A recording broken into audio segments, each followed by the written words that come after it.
I've never seen climate carnage on this scale. I have simply no words to describe what I've seen today. A flooded area that is 3 times the total area of my own country, Portugal. Over 1,300 lives were lost, tens of millions of people homeless, 1/3 of this vast country submerged, livestock and crops wiped out.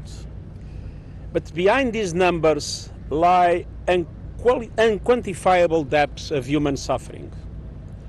But I've also seen great heights of human endurance and heroism, from emergency workers to ordinary people helping their neighbors.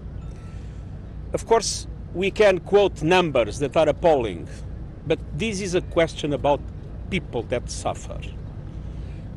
The families that have lost their houses, or members of the family. The farmers that have lost their crops, or their livestock. Those that have no longer the livelihoods they need to sustain their life.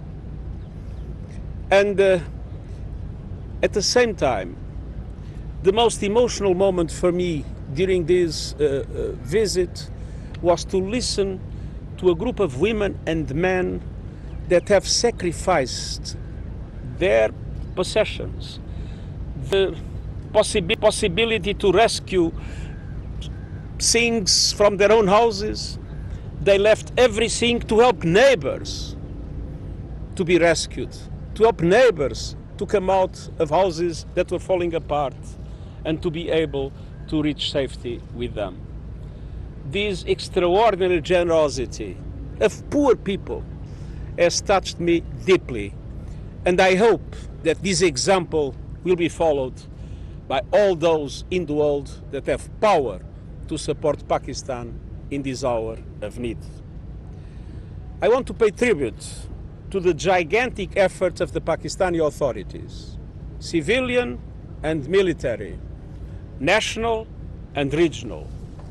I also want to thank the civil society, the humanitarian organizations, and also my UN colleagues who have rushed in. And I also want to take profit to thank all those donors that have started to support Pakistan in this terrible hour. The needs are enormous, and I urge massive and urgent financial support for Pakistan. And this is not just a question of solidarity or generosity, it is a question of justice. Pakistan is paying the price of something that was created by others. I have called this a monsoon on steroids, and there is nothing natural about disasters of this scale. Climate change caused by human activity is supercharging storms and catastrophes in Pakistan, but also in Chad, the Horn of Africa with their terrible drought and the risk of famine and beyond. All these countries did not cause the problem, but they are paying the price. These extreme weather events have the fingerprints of human activity all over them, specifically the burning of fossil fuels eating our planet. The G20 countries are responsible for 80% of today's emissions. 1%, 80%. And developed economies are responsible for the vast majority of greenhouse gases throughout history. Here, from Pakistan, I want to reinforce a clear point. Wealthier countries are morally responsible for helping developing countries like Pakistan to recover from disasters like this and to adapt, to build resilience to climate impacts that unfortunately will be repeated in the future. As is painfully evident, those impacts are skyrocketing. People living in high climate vulnerability conditions, including in South Asia, are 15 times more likely to die from climate impacts. Nearly half of humanity is now in this category, the overwhelming majority in the developing world. As Pakistan is deluged, as famine stalks the Horn of Africa, rich countries must step up adaptation finance.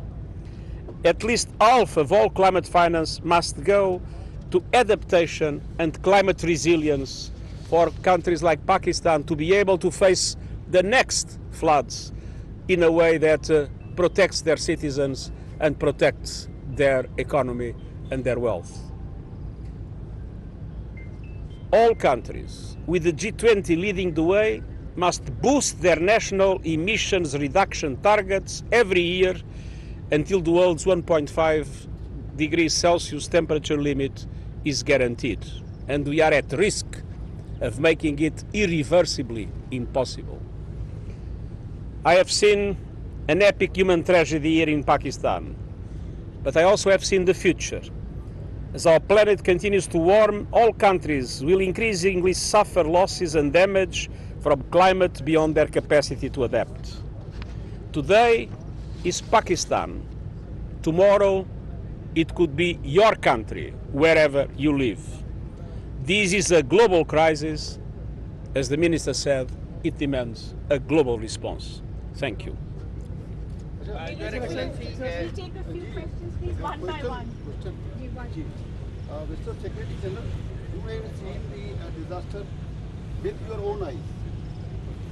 Will you appeal to IMF, World Bank and other countries of Pakistan to waive or reschedule Pakistani loans?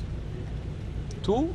Pakistani loans. Reschedule Pakistan. Reschedule or waive? I have been demanding very clearly that the world must seriously adopt a program of debt relief for developing countries, including middle-income countries like Pakistan, that are on the verge of an extremely difficult financial situation. In some cases already, we are seeing defaults coming. It is absolutely essential to create new mechanisms. The mechanisms we have today, the suspension that the G20 declared for the least developed country and the so-called framework for that relief simply do not apply to Pakistan or do not work at all. So we need new mechanisms of debt relief. I've been, to give you an example, strongly advocating for what we can call debt swaps. A country, instead of paying the debt to the creditors, using that money to invest in climate resilience, investments in sustainable infrastructure.